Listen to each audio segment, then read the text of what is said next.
Hello everyone and welcome to Ask Uncle Buck. I'm your host, Uncle Buck. You got big buck questions. I got big buck answers. With me today's special guest, Chad Burke. Hey everybody. So we got a couple of questions this week, man. I guess you're going to help me answer them. I am going to help you answer them, because there's, you've got the North Carolina backwoods smarts, and I have those, like, city slickers, city smarts, so. Yeah, I guess that's why you're wearing the dumb shades. Okay. Meeting of the minds. And it really is. So, first question this week comes from Thomas Thornsberry. New listener here. I just found out you and Tab live near Statesville. I do too. When can I have a beer with you guys? I'll buy. Right now. Yeah. We're available right now. Yeah. Where are you, Thomas? We're here. Where are you? We're in Statesville. We're in Statesville right now. Right this minute. What's the deal with all the villes here? I feel like every other state, every other town is something blankville. Well, it was because they started out as villages. Oh, okay. So, like, Statesville was the state's village. Before that, it was the Fourth Creek Settlement. History. We'll talk about history. First, you got the pork pudding war. Now you get the state's village, Fourth Creek. It's all. Yeah. Now I know. Yeah, now you know. Okay, you know how to pronounce this guy's name? It looks like Hub Baker or Hugh Baker. Hube. H-U-U-B. Get a less silly name, Hugh Baker. There's the first. Well, there's a reason for that. Do you listen to podcasts yourself? If so, which ones are your favorite? Greetings all the way from the Netherlands. Wow, Netherlands. We're an international podcast, We are buddy. an international podcast. We are. That's true. Okay, so of course we listen to other podcasts. I know we both listen to the Dick Show. Yep. That Larry Show. Yep. Definitely That Larry Show. What are some of your others? I've checked out a bunch of podcasts. Those two are probably my top two, along with this one. I also like to listen to. I've tried Asterios Kokino's Science Friction. It's kind of fun. Most of the time, it gets off into the weeds, which gets kind of boring. I think that's about it right now. I've tried a couple other science fiction podcasts, but I feel like a lot of podcasts are really low energy. Yeah, you gotta have high energy, man. You gotta have high energy. Man, you really gotta get up there. It's like listening to NPR, which is the worst thing in the world. Yeah, I can't imagine someone would intentionally subject themselves. Although some of the podcasts I've listened to have been high intellectualism, not necessarily high energy. Of course, you listen to Stefan Molyneux. He's kind of middle energy. He gets up there. I used to listen to Reasonable Faith podcast from William Lane Craig. I can't imagine you listen to that one. No. There was also The Abiding Presence I used to listen to back before they stopped doing their thing. I think the other guy that was part of that one, the guy that owned the horse ranch, he's got another one now. There's the N1 podcast for into theater stuff. That one's pretty good. They interview different theater professionals and basically talk to them for about an hour, and then it's pretty interesting. It gives you a good insight into people's work strategies and whatnot. Okay. That's a really great one. I will occasionally listen to Jay and Silent Bob Get Old.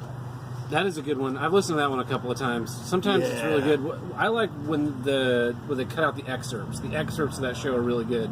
The whole show, not really great, but they do little. It's for when you're bored or if you're stoned or something. You're driving across the country.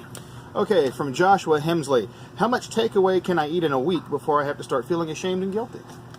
I'm going to go out on a limb and say as much as you want. Never let anyone shame you for what you eat. Obviously, I'm a man of a wide variety of very wonderful tastes. You just never back down.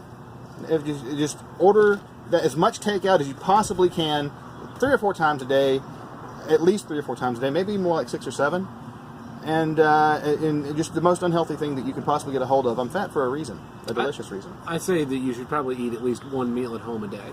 1 meal at home? Yeah, and it doesn't matter. Like, if you want to do, like, say your lunches are all eat at home, or you just make yourself a sandwich and some chips, that to me is better. And then you you skip breakfast every day, you have a plain sandwich for lunch every day, and then you order something from somewhere for dinner every day.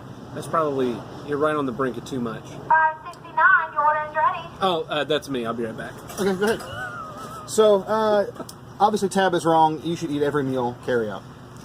Which we would never do, by the way. And if anyone calls you out on it, double down. Double down by ordering... KFC double downs. Yes.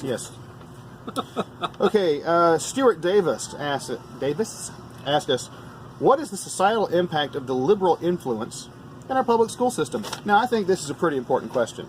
I don't know. I feel like it's kind of softball. Really? Yeah. Well, you heard it here first, folks. We're going to skip that question. No. Okay, so the liberal influence in our education system started, really, with the Frankfurt School, as far as I know. which was a bunch of socialists got together and decided how they were going to bring communism to the United States. They were going to infiltrate the education system. Yep. And so they started with colleges. So that was what, in the 50s or 60s right there? So all the hippies? Early 60s, yep. And then that trickled down. And now you're totally saturated to the point where you go into kindergarten and they're teaching you to share all the time. Everything's sharing now. Yeah, you should never share. Never share. Yeah, never share. And I mean, they've emasculated kids to the point... Get off my screen. I'm sharing my screen. No, continue. They've emasculated kids to a point where, like, I feel like one of the most insidious ways is the anti-bullying thing that's going on now, where now not only is it bad to be a bully, but it's also bad to stand up to the bully. And so you, as a kid, you're taught that the best thing to do is to turn to authority, and as opposed to like punching that kid in his fucking face. Yeah, that's what they want you to do. Is they want you to trust the government. Exactly. More government. That's the solution. What's your principal of your school if not a dear fearless leader?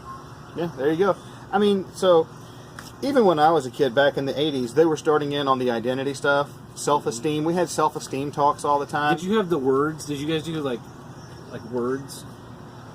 Did they teach us words? Yes, they taught us words. No. So like when I was in elementary school, they had like the pillars of being a good person. It was like respect, trustworthiness.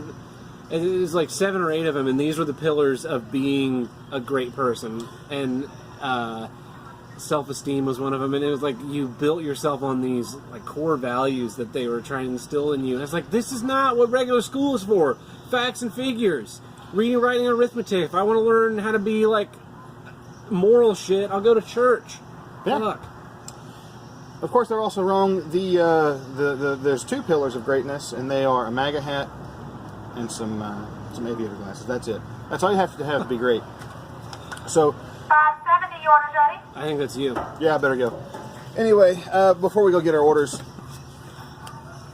there's one of the things I like to say a lot is the thing that they did was they infected education. Liberalism infected education. Socialism, communism infected the education.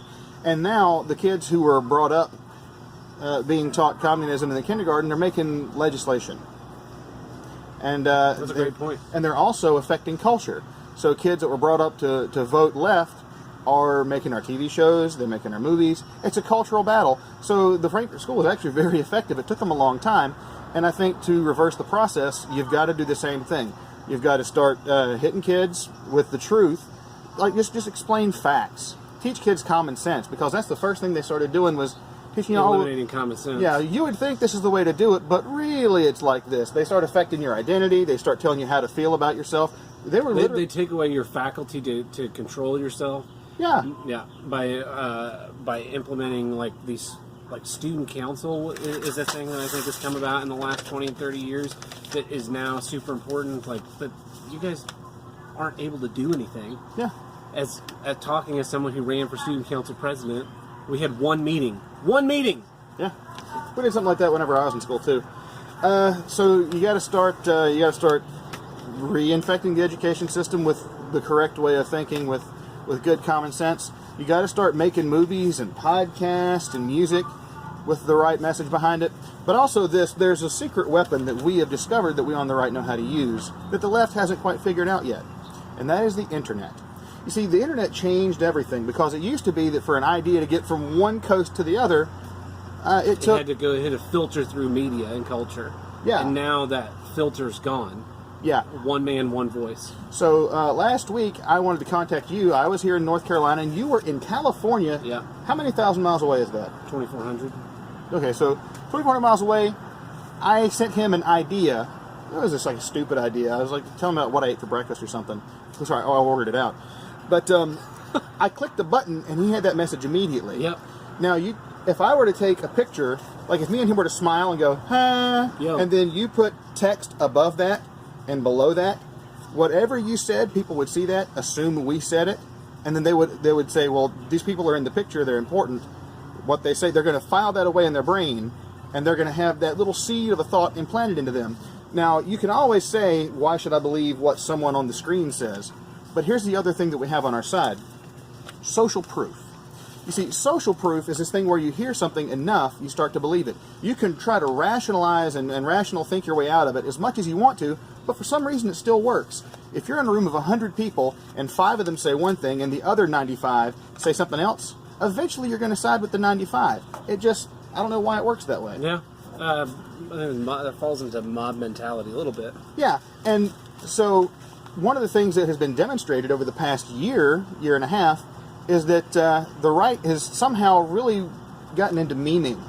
Memes affected the election, the presidential election here in the United States. Because, for one, we could take anything, take a picture of it, slap text on it, make it the truth, and then people see it, and they see it, and they see it. I mean, Pepe, he changed everything. He did. He's a bad man. We should prosecute. Oh, sorry, I said the wrong words. He's a bad man. We should prosecute him. The Mad Cuts voice. Here's the other thing, is that now everyone in the world is a news reporter. Because we're recording this right now on a cell phone. If an asteroid were to strike right outside this fence, we'd be first on the scene. Yeah.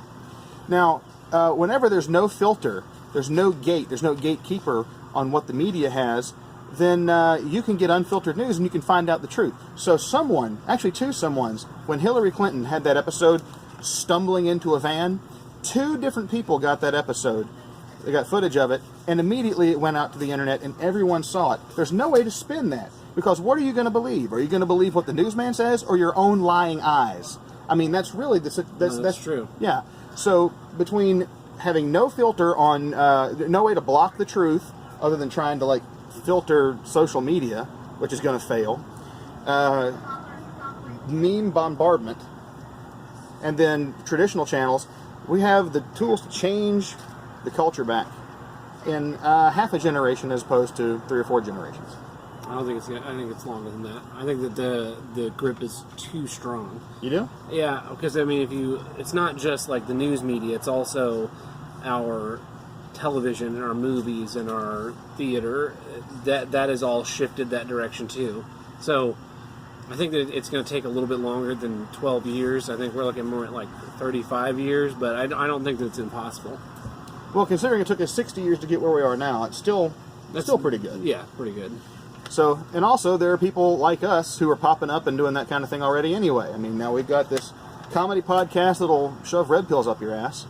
Yeah. It's just another couple years till, actually TV shows are already starting to pop up. That Tim Allen show that got canceled. Yeah, and it looks like it's going to get put back on, which is good news. Yeah, so...